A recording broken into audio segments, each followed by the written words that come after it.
Akong gipamatud-an nga karon mga halandumon nga kasinatian naghula kanako. Mga katingadan nga langit nung sorpresa gipangandam nga alang kanako. Nakadawat ko talagsaong mga panalangin para kanako sa akong panimalay. Kiniusa ka adlaw nga angay hinumduman tungod sa grasya nga iyang gihatag. Walay emergency, walay pag-agas sa mga luha, walay kapakyasan, walay pagmahay. Ako adunay maayong balita, kitultulan ako sa espiritu sa mataglakan. Nagpasihog da sa kausa ni Kristo uban ang kakugiyog tungog. Himaya,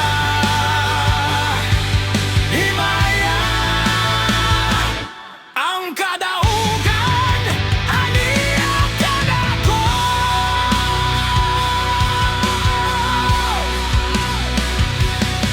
Ang talagsaong mga milagro ako ang mga oportunit sa pagbago sa kinabuhi ako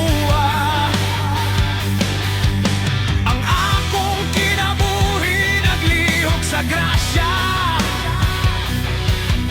ug sa gahom sa Dios nga buhi.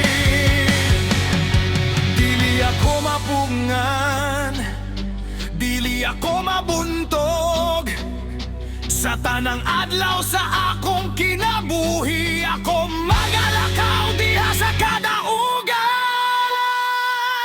Sama ko sa baga sa kalayo, batok sa mga pag-atake ni Satanas. Ang kahayag ni Kristo aniya kanako, ug ako magapadayon nga ligon. Dili gayud ako mahimong walay paglahom. Walay kulang, walay limitasyon sa dalan nga jandam sa Dios alang sa akong kinabuhi. Ako adunay maayong balita, kitultulan ako sa espiritu sa mataglakan. Nagpasihog na sa kausa ni Kristo uban ang kakugiyog tungog.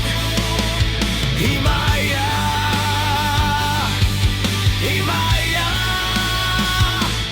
ang kadaugan, aniya kanako.